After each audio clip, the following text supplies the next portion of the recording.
Hi, this is Terry at Beyond the Box Nutrition. Today we're going to make a veggie breakfast pizza.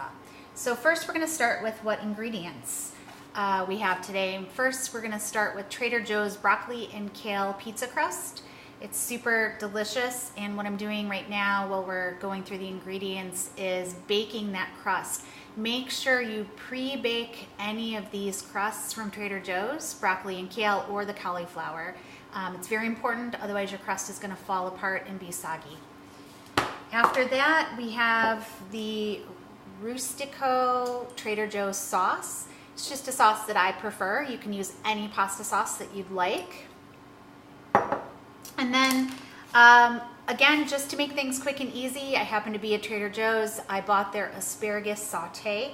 So I'm going to be using the mushrooms and asparagus from this mix today. I will also be using some arugula, some sun-dried tomatoes, also from Trader Joe's, some homemade pickled red onions, very simple to do, and some light shredded mozzarella cheese. To top the entire pizza off, once we're done, I'm also going to throw on a couple eggs since this is breakfast. Okay, so we'll get back to preparation as soon as our pizza crust is baked. Okay, we're back. We have a baked crust, as you can see here. It's nice and crisp, ready to go. What I'm going to do is add our pasta sauce. So we're just going to spoon some of the pasta sauce over the crust.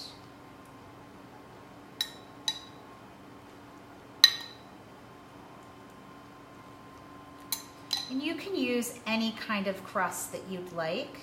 You don't have to use a veggie crust. You can use a flatbread crust, would be delicious and super easy. Flat out wraps are good. You could use a wrap.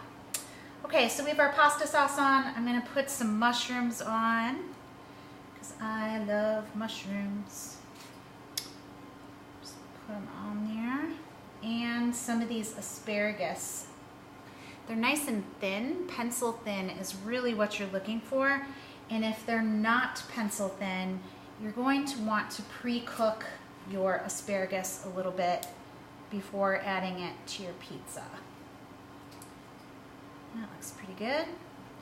Then I'm going to add a couple sun-dried tomatoes. Again, these are from Trader Joe's. Just sprinkle them on there.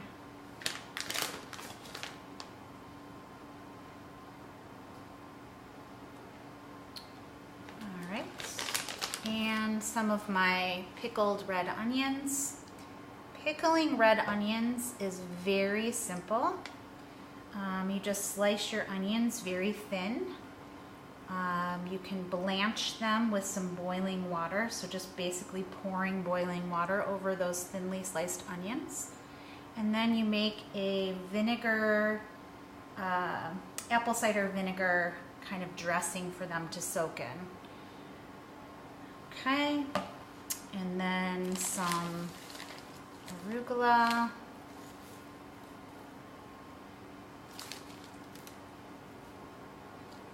And a little bit of cheese.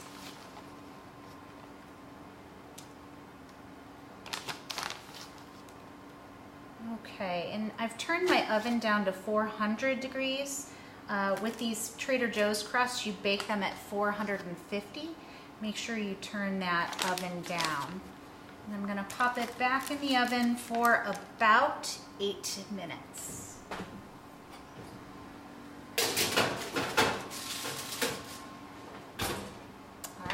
We'll be back.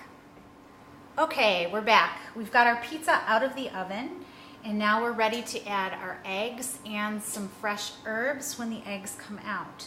So I'm going to crack a few eggs over our pizza.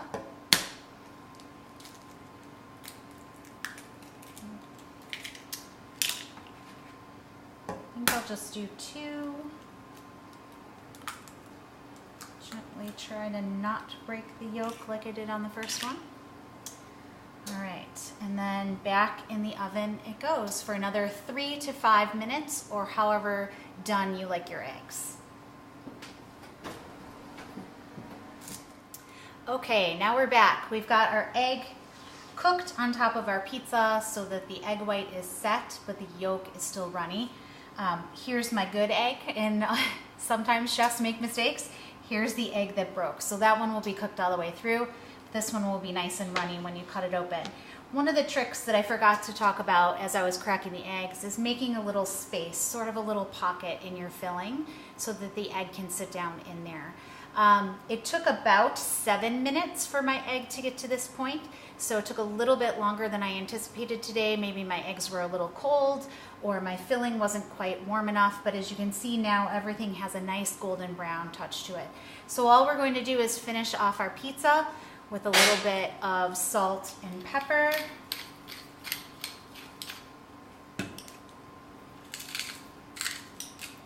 And some fresh herbs from my garden. So I really enjoy some oregano and some basil. Since it rained last night, make sure when you're working with fresh herbs, you give them a good thorough washing and then just dry them off on a paper towel. You're not going to want to have the stems when you do herbs, so just pluck off the leaves that you'd like to use, and then we'll place those down on the cutting board, as well as the oregano leaves. Just like that. We'll group them together here and just give them a little chop.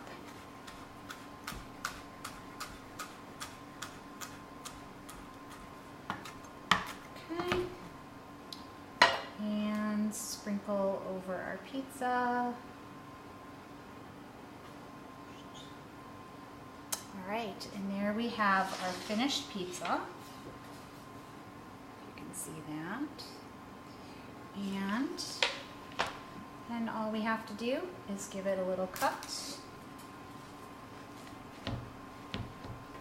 you can see, our crust is nice and firm now.